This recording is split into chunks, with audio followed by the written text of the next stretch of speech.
Here we go now.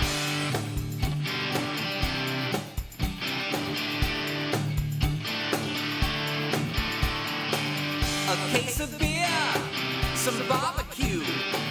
There's no doubt that I'm better than you. With these looks and these moves, you can't blame me for being so rude. Check, testing 1, 2. The red, white, and blue will be my home till the day I die. I'm every lady's fantasy. I'm the American guy.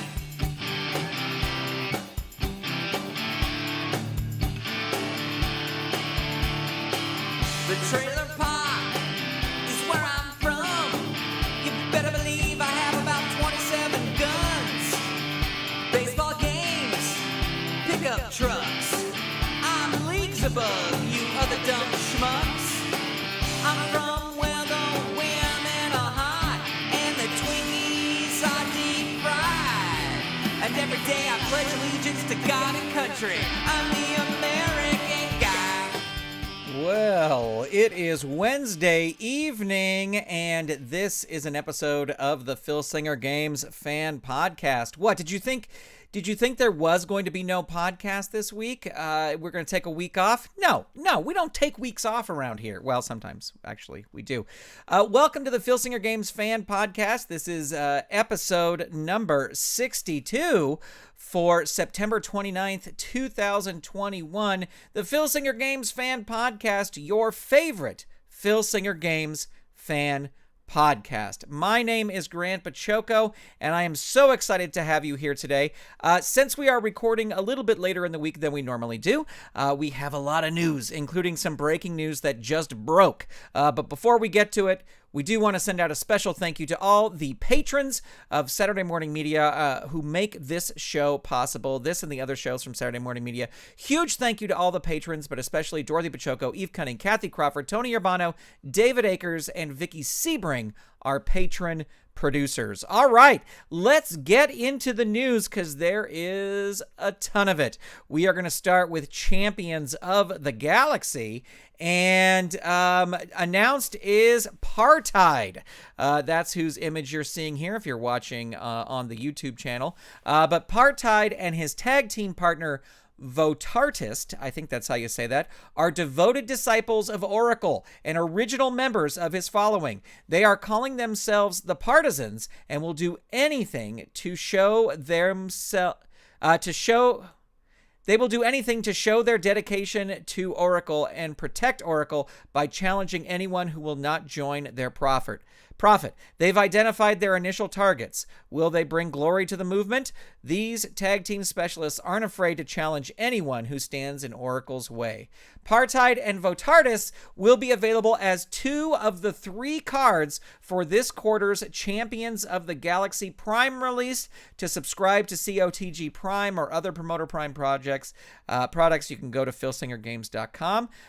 You'll receive all the cards from the first half of the year, plus the cards in quarter 3 and quarter 4. So we know that, oh my God, I'm blanking on his name. The one guy who's getting 2 cards starts with a P.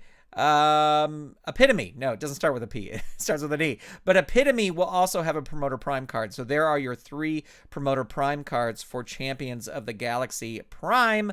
So you'll get Partide, Votartist, and Epitome in Champions of the Galaxy Promoter Prime. Moving on to Indies and the independent wrestling card and dice game, we've got 2 announcements.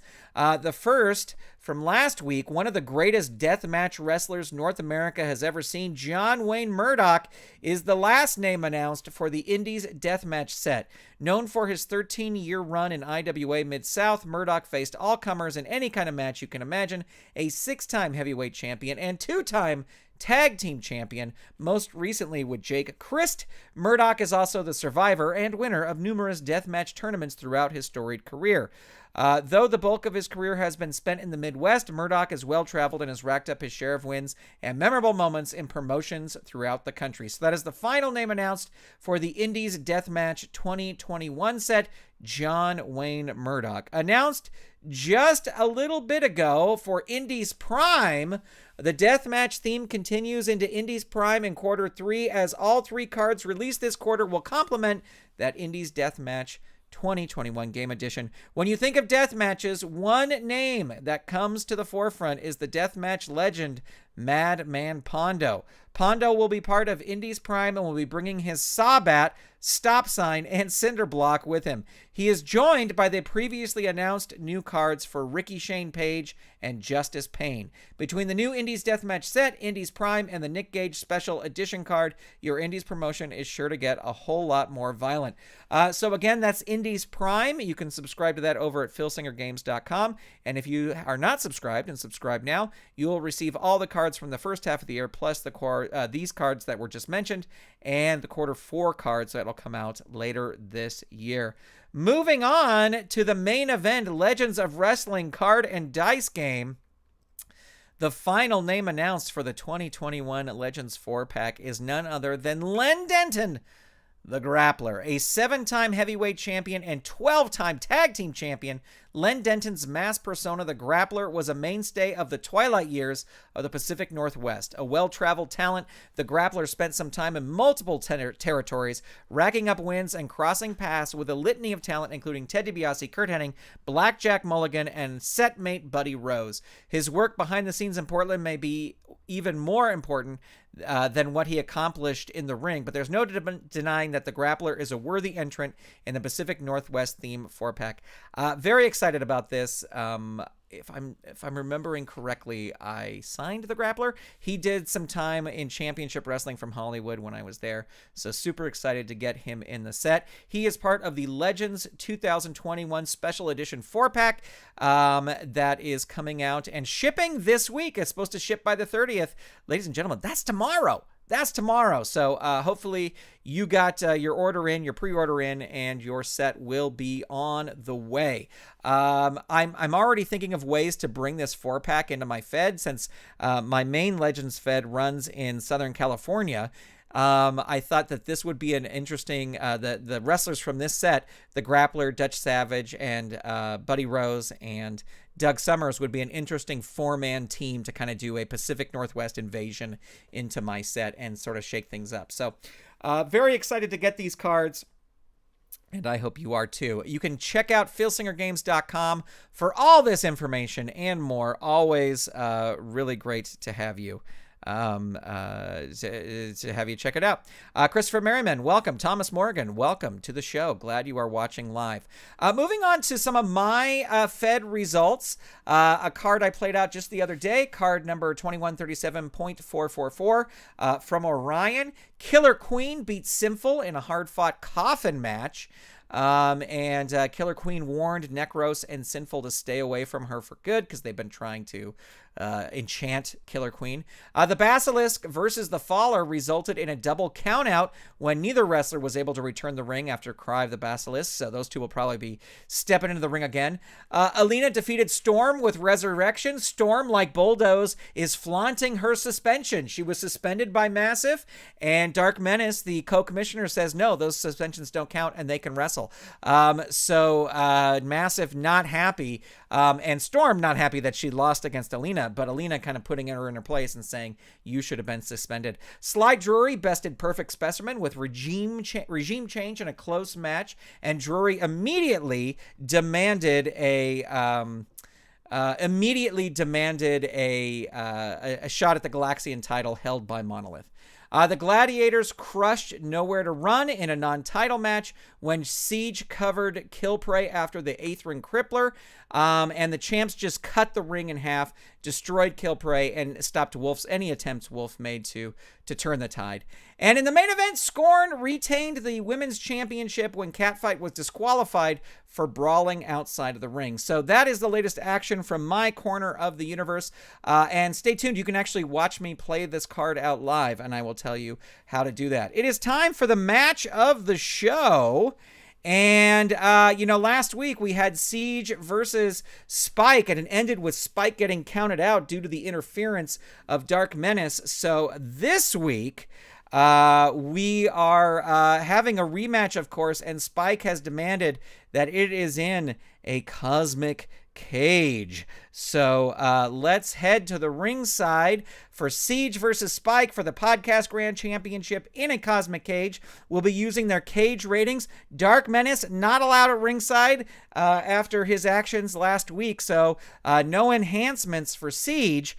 And let's roll for some initiative here and get this thing going. It looks like Siege is going to start things off on level 1 offense and shove Spike across the ring.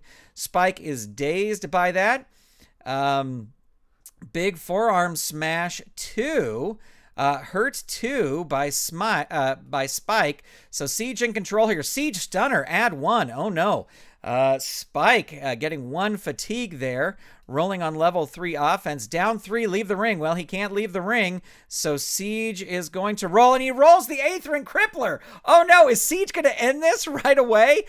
So we're rolling the cage rating here. The cage rating, the target is 3, plus 2 is 5. The roll is a 7. So Spike able to stop Siege from escaping the ring, but will now get a fatigue token. Siege rolling on level 2 offense out of the ring, so that's face into cage 3. Spike is hurt 2. Siege claw hold 2. Spike 1 reverses it on level 1. Into the turnbuckle goes Siege, and Siege reverses it as Spike goes into the turnbuckle. The opponent tries a running clothesline, but you move. He crashes into the turnbuckle, and opponent rolls pin, so his cage rating a 1 here. So a big kick out there, but we'll get 1 fatigue token. But Spike now in control on level 3, hits the atomic spike. Down 3. Holy smokes, this is a match. Atomic spike again. 3. Hurt 2. Spike coming back. Running shoulder crash 3. Down 3. Spike hits the Mega Destroyer.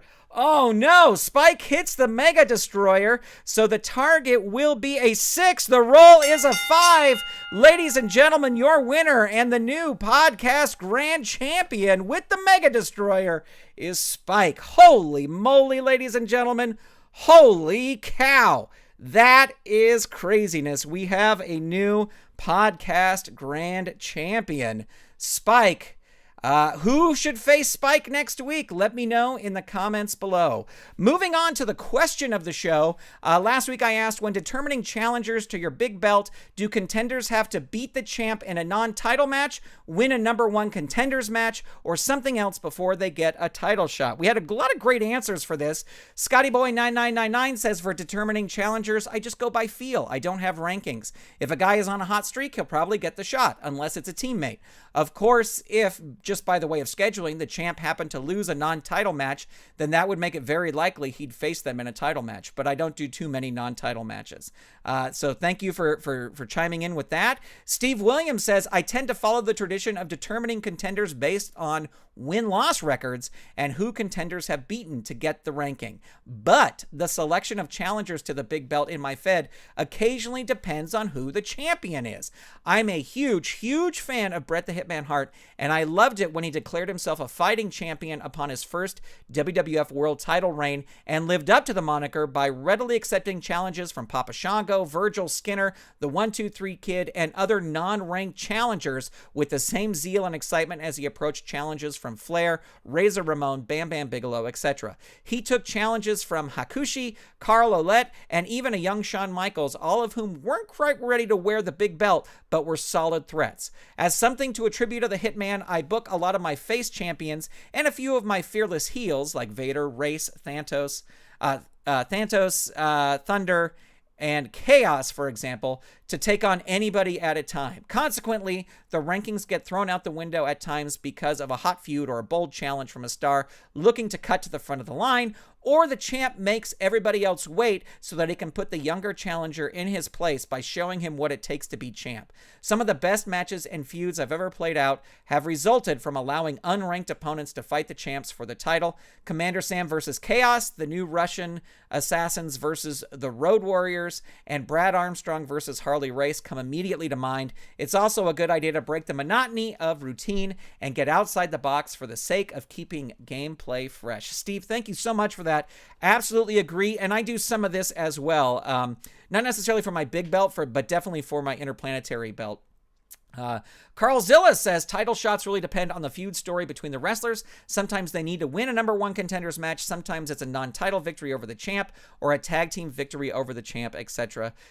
There's no one-size-fits-all answer. And Joe says, I rarely, almost never do non-title matches. Title matches can be earned by win-loss record, beating a high-ranked opponent, stringing together several victories in a row, or winning a tournament battle royal. So thank you all for your amazing answers there. I really appreciate it. I'm toying with doing different things. I'm kind of like Steve in that sometimes I do rankings, sometimes I do if it's a feud, sometimes I do non-title matches. It's kind of a mix of everything. Here's the question of the show. I've been watching a lot of Memphis wrestling, and they do a lot of six-man tag team matches. So I'm wondering, do you regularly run six-man matches in your Fed? And if so, do you have a title for six-man matches? And this could be Legends, or it could be Legends or Champions of the Galaxy. Let me know in the comments below. I would love to know your answer. As we wrap up here, I would love to tell you about the other videos that are on the channel that came out since we did the last podcast. You've got 2 episodes of Hollywood Elite Wrestling.